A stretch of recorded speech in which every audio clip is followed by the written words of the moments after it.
Hello good morning. I am J K Singh from रेवल institute Malmaliya. पिछली वीडियो में मैंने प्रोनाउन से संबंधित बहुत सारी टॉपिक पे चर्चा किया हुआ है।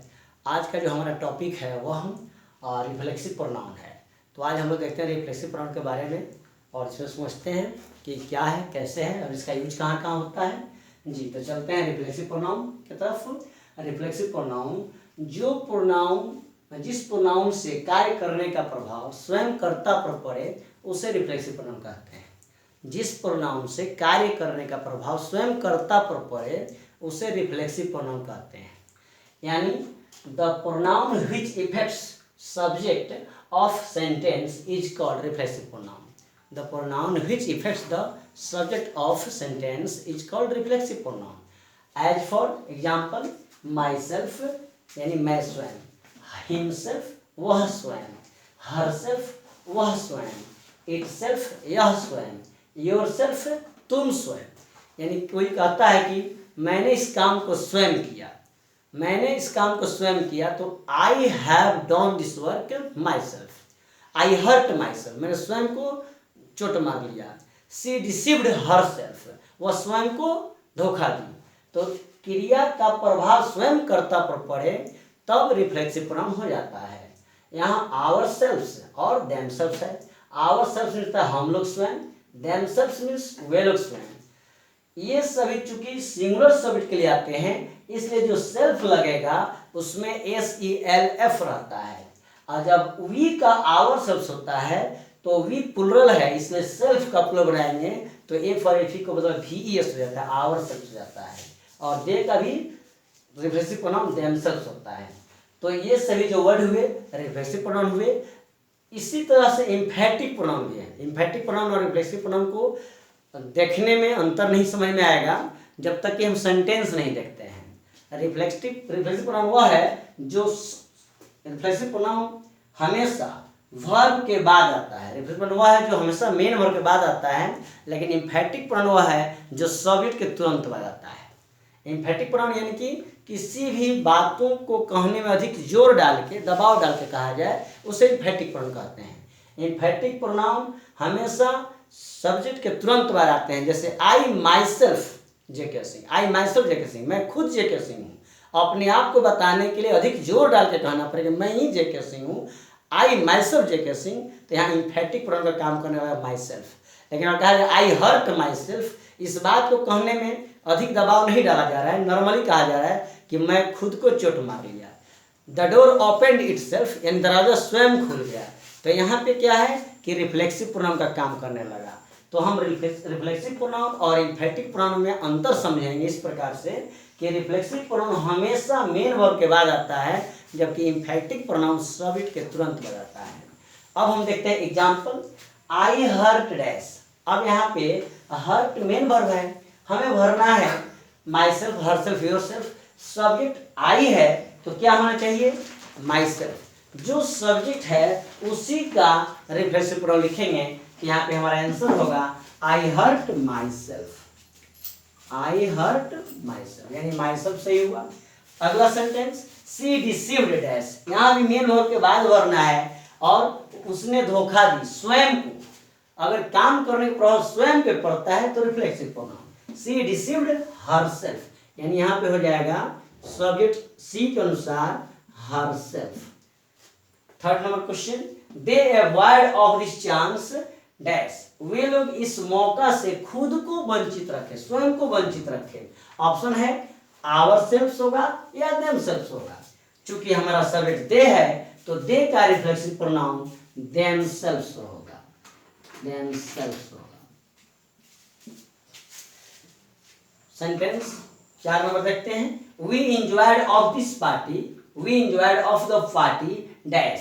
तो we enjoyed of the party ourselves, हम लोग पार्टी से स्वयं आनंदित हुए, खुशियां मनाए। तो इस तरह से हम लोग रिफ्लेक्सिव प्रोनाउन भरते हैं। अब इसमें कुछ ऐसे कंपटीशन में आते हैं वर्ब आते हैं जिसके बाद निश्चित रूप से रिफ्लेक्सिव प्रोनाउन आता ही है। कुछ ऐसे वर्ब हैं जिसके बाद रिफ्लेक्सिव प्रोनाउन आना अनिवार्य होता है। तो इन सभी वर्ब को हम लोग नोट कर लेते हैं जो कि बहुत इंपॉर्टेंट है हमारे लिए। तो नोट यहाँ पे हम नोट कर लेंगे, वीडियो को पॉज करके नोट करेंगे कि कुछ ऐसे वर्ब हैं जिसके बाद रिफ्लेक्सिव प्रोनाउन आता ही है। अगर हम रिफ्लेक्सिव प्रोनाउन नहीं लिखते हैं उसके बाद तो सेंटेंस गलत है, और इस तरह के सेंटेंस भी कॉमन एरर्स में आते हैं। तो लिखेंगे avail, avoid, avail, avoid, resign, absent, over drink,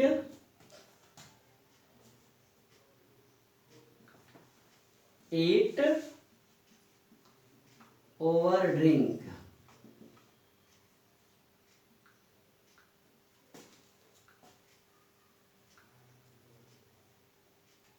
इत्यादि। वर्ब के बाद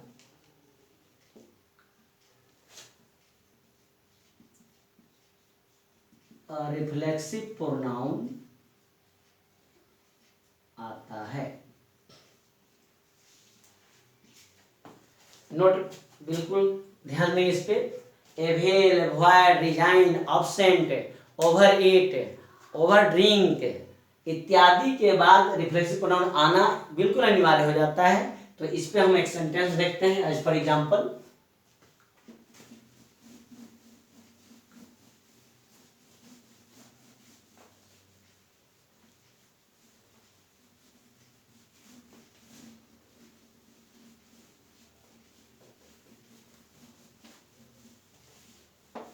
कुछ ऐसे वर्ब हैं जिसके बाद रिफ्लेक्सिव प्रोनाउन निश्चित रूप से आता है। अगर सेंटेंस दिया जाए इस तरह से कि we avoid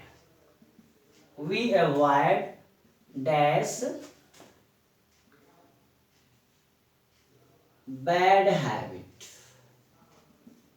we avoid bad habits. अब यहाँ पे अगर डैश ना देकर कॉमन में आ जाए कि वी अवॉइड बैड हैबिट कि हम लोग को बुरे आदतों से बचना चाहिए। दूसरा sentence she resigned from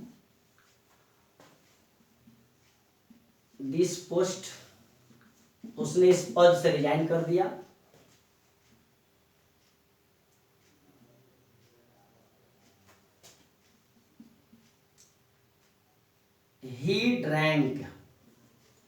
he over drank, उसने बहुत अधिक पी लिया।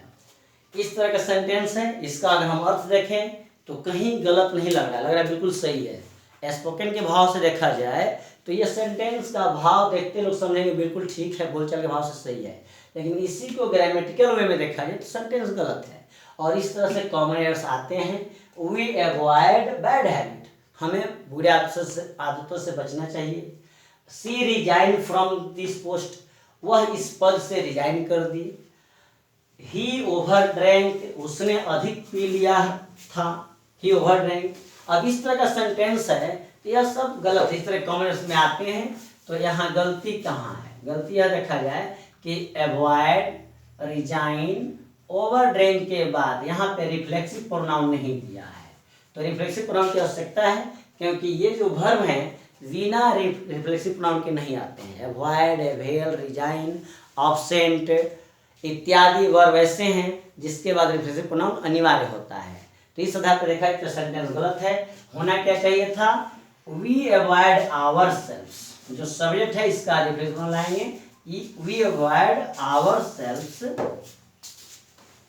We avoid ourselves of bad habit, हमें स्वयं बुरी आदतों से बचना चाहिए। She resigned from this post, यहाँ रिजाइंड के बाद हरसेल्फ अनिवार्य है। तो यहाँ देखा जाए क्या होना चाहिए? She resigned herself, she resigned herself की आवश्यकता है। She resigned herself from this post, और ये आपका सेंटेंस सही हो गया। यहाँ ही ओवर ड्रैंक, उसने अधिक पी लिया, ही ओवर ड्रैंक, यहाँ पे रिफ्लेक्सिव प्रोनाउन की आवश्यकता हो रही है, तो ही के अनुसार फिर हम करेंगे हिम सेल्फ। यानी रिफ्लेक्सिव प्रोनाउन वह है जो स्वयं कार्य करने का प्रभाव कर्ता पर पड़े, उससे रिफ्लेक्सिव प्रोनाउन कहते हैं। यानी यहाँ पर जो पीने का प्रभाव है स्वयं कर्ता पर पड़ रहा है, रिजाइन देने का प्रभाव स्वयं कर्ता पर पड़ रहा है, इसलिए यहाँ पे हर शब्द की आवश्यकता है। यहाँ हम लोग बुरे आदतों से स्वयं बचें, स्वयं कर्ता प्रभाव पड़ रहा है। और इसका मुख्य रूल्स यह है कि avoid, avail, absent, resign, over drink, over ईट इत्यादि के बाद रिफ्लेक्सिव प्रोनाउन आते ही हैं, और इस तरह के सेंटेंस कॉमन एरर्स में आते हैं जिसमें ये जो वर्ब है अवॉइड, रिजाइन, इसके बाद यहाँ पर रिफ्लेक्सिव प्रोनाउन नहीं दिया रहता है। तो इसको हम याद कर लेंगे कि इन सभी वर्ब के बाद रिफ्लेक्सिव प्रोनाउन निश्चित रूप से आते हैं जो कि कॉमन में आते हैं, और इसको यहाँ पे दिखा दिया गया, इसको नोट कर लेंगे। और आज हमारा रिफ्लेक्सिव प्रोनाउन समाप्त हुआ। आगे के वीडियो इस तरह से बनाते रहेंगे। अगर यह वीडियो आपको अच्छा लगा हो तो मेरे चैनल को सब्सक्राइब करें और आइकन बटन को दबाएं। नमस्कार।